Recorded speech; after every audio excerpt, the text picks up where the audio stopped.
New this morning, Ukraine is stepping up its drone attacks deep inside Russia, targeting 3 oil refineries overnight.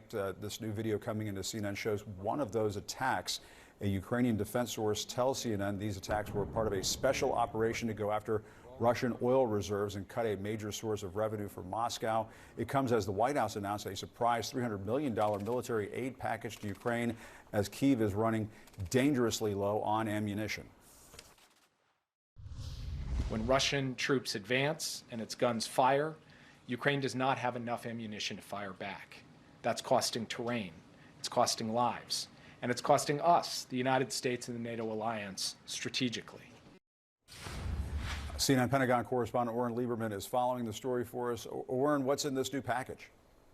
Jim, there are some critically needed munitions and equipment for Ukraine in this package, but the White House and the Pentagon were quick to point out that this is hardly a stopgap measure. The White House said this may last a matter of weeks, perhaps as little as a couple of weeks, and that's simply because of the nature of the war in Ukraine. It is very heavy on artillery. For example, 155mm artillery is in this package, and Ukraine also needs anti-aircraft missiles to repel the repeated Russian air assaults that are coming in, as well as small arms ammunition and more. The key here is to keep Ukraine in the fight. As Jake Sullivan pointed out there, as we saw him speaking yesterday, the Ukrainians need this essentially to hold the line against the Russians who have been advancing and have been taking territory from Ukraine. So Ukraine needs this to be able to keep on fighting against the Russians. Meanwhile, both the Pentagon and the White House very much saying, look, we still need the supplemental to be able to make sure Ukraine can really stay in this fight, because this $300 million package won't last very long. Where did it come from? Well, the last U.S. security package was back on December 27th. At that point, the U.S. had run out of what's called replenishment dollars. It had more authority to send equipment, but it couldn't refill it in U.S. stocks. This $300 million came essentially from savings on the purchase of weapons contracts. Add enough of that up over years of negotiations, and you got to $300 million. That gave the White House and the Pentagon a little breathing room to send over a little more aid to Ukraine. But, Jim, the White House, the Pentagon, making it very clear this is not enough and it will not last very long.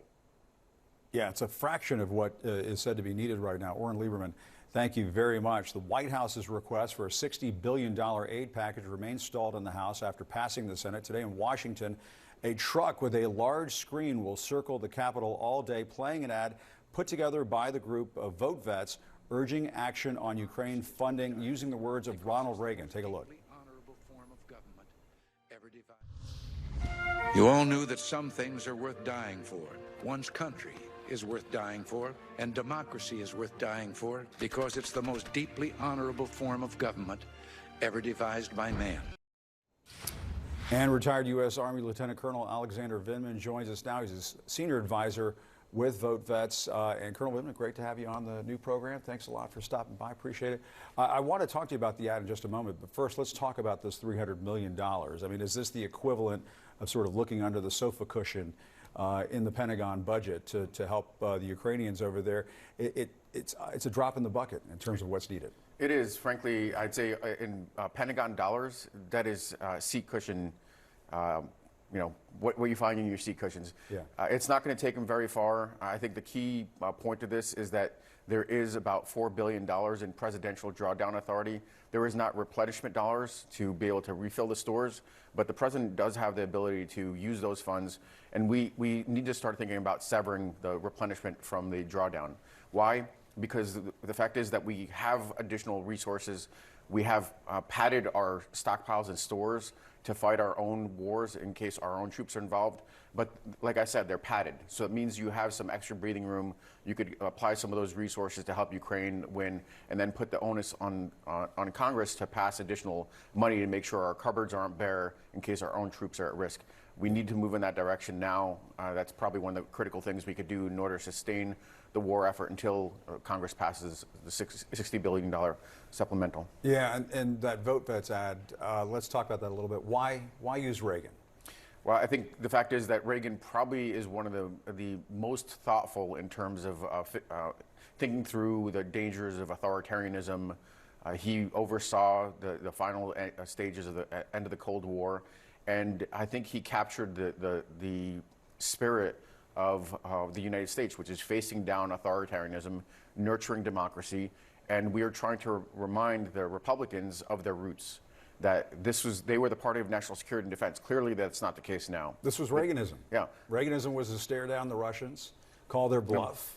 And peace through strength. Yeah, now we have a Republican Party that's willing to cast aside national security, the potential risk to our troops, in order to curry favor with Donald Trump, who himself is trying to curry favor with Vladimir Putin. And that's not the roots of the Republican Party. That is also not going to serve the Republican Party very well. They certainly have lost the brand of national security and defense. And frankly, they will be held accountable if American lives are lost. And that's what we are trying to remind them of. We're having this billboard rotate through. We're having Fox News campaign with this particular ad. Running the ad on Fox. Running the ad on Fox. We're going to run this in several districts for vulnerable Republicans, hold them accountable. Either they pass the bill or they could be accountable to their constituents. It's a full court press. We're in a narrow window where we could pass this Ukraine aid bill. We're going to try to do the best we can to awaken the Republicans to their roots. And if not, we're going to impose some costs. So either they do the right thing for national security reasons or they get held accountable at the ballot box. And you and I have talked about this a little bit before.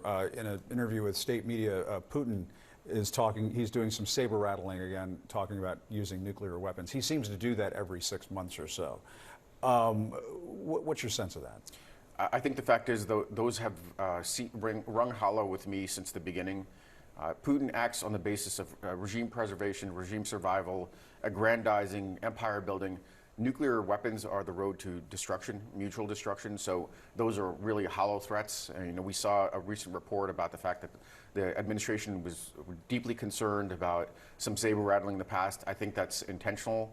It's what Russia does with regards to information confrontation, reflexive control, this idea, this doctrine that they've developed. If they do certain things, they elicit certain responses. And they've done that successfully with regards to escalation, warning off the administration for providing adequate support. This administration, it's on the Republicans to pass this bill. It's the most important thing we could do. But this administration has recourse also.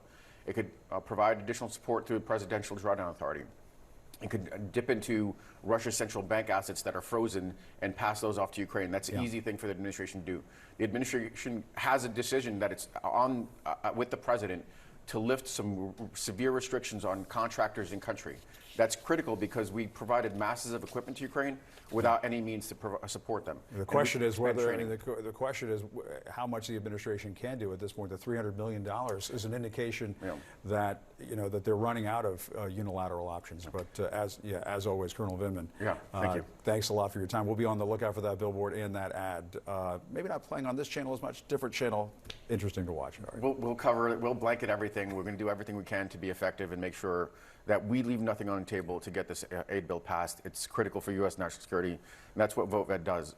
We make sure that our troops are secure now and going forward. All right, Colonel Vindman, great to see you. Thank Thanks you. a lot. Appreciate it.